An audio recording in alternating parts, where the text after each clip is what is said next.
for a firm called U3 Advisors, which is an advisory firm that works with anchor institutions on economic development. And I want to thank the organizers of tonight's event because they've allowed me to be very liberal with the definition of what's next for Philly. A couple years ago, I presented about Philly bidding for the 2024 Olympics, and Curbed Philly called me delusionally excited. I think tonight's, hopefully no one will think of me as delusional, but because there's a crisis happening in Atlantic City that I really want to talk about tonight.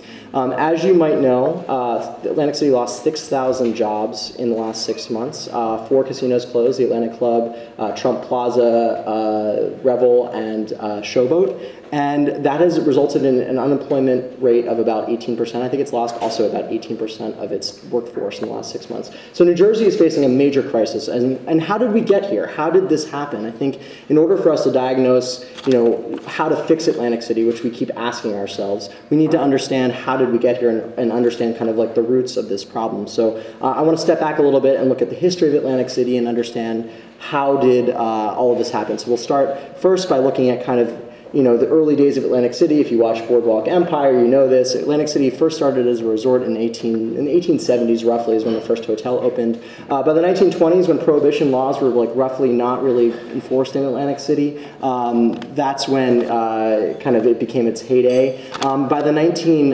This was also when the Miss America pageant started. By the 1950s and 60s, planes were taking people all the way to Florida for vacation, so people didn't necessarily need to go to Atlantic City. The 1964 Democratic National Convention was there. It was actually a PR nightmare for Atlantic City because it exposed the sort of shoddy hotel rooms and the declining tourism industry. People were very disappointed in kind of the city's image at that point, which resulted in sort of a 1976 referendum by the state of New Jersey for people to pass gambling. It was actually, Atlantic City was the first place in the East Coast to allow casino gambling. It became a huge hit thanks to the casinos that opened up, and actually by the end of the 1980s, Atlantic City was the biggest tourist destination in the United States, which is something I didn't know until I researched it.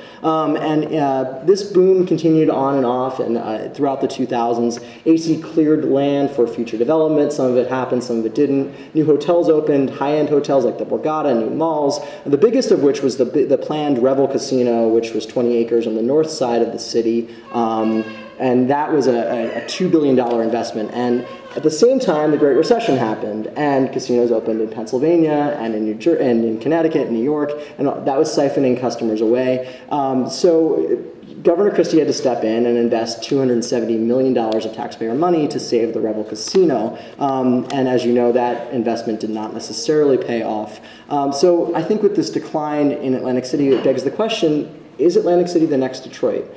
I know a little bit about Detroit because I've been working there for the last 5 years on economic development strategies with anchor institutions there. And I would say that there are similarities, I'd say 2 principal similarities between Atlantic City and Detroit, although the cities aren't the same. The first, though, is that both cities are reliant on one industry. The Atlantic City, Detroit's reliant on the car industry, as you may know, and Atlantic City is reliant on the gaming and tourism industry. And both cities have not allowed themselves to innovate as competition grew overseas, and that has resulted in major unemployment rates.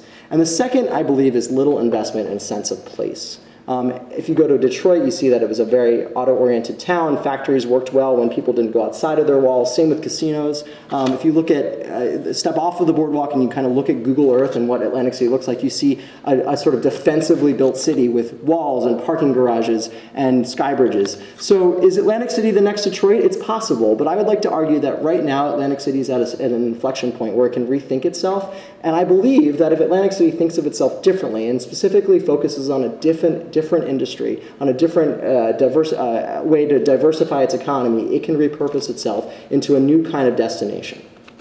I would like to propose that Atlantic City becomes the international destination for healthcare on the East Coast. And to do that, we can repurpose old casino buildings and make them into healthcare facilities, attracting people from all over the world and making this place a place where people not only go to gamble, but also go to heal themselves and next to the ocean. Because are there very many oceanfront casinos? Now, this is not necessarily a far-fetched idea. A friend of mine said, this could be, he joked that the tagline could be AC, where America goes to spend the last of its life savings and then shrivel up and die. But I actually think that AC began itself as a healthcare resort. These are pictures of historic images. The AEC was a place where people went to heal in the early days. But the flexible nature of casino buildings actually can be repurposed for healthcare, I believe. If you look at casinos, they're basically dumb boxes with hotels on top. Same with hospitals, they're dumb boxes with patient rooms on top. So why not think of this as a way to kind of reimagine our old casino buildings? The second reason is that there are tons of available land in Atlantic City. You can imagine a healthcare district evolving in this city around kind of new repurposed casinos where we attract a medical school, we attract medical distributors, pharmaceutical companies, even retirement homes perhaps for people that want to be near healthcare facilities. The third is if Atlantic City decides to take this type of gamble, it needs to think big. It needs to attract the Mayo Clinics of the world. It needs to attract the Cleveland Clinics of the world. Those are the places that are drawing people from all over the world to come and heal. And Atlantic City can benefit from being between Philadelphia and New York with those two major healthcare economies. So we need to think of ourselves as a destination. And the fourth reason really that I think this can happen is that it can help sustain the city's economy. An anchor strategy can be developed. And this is what we do in my company. We can actually target incentives for employees to live in the neighborhoods of Atlantic City. We can think about local purchasing initiatives to buy from local businesses, develop a sense of place around the casinos. So I believe this is the best way to resuscitate Atlantic City. Is it a likely proposal? Probably not. You may have read that the Brookfield Properties just bought the Revel for pennies on the dollar, and they're going to probably do a killing there because they bought it for so cheap.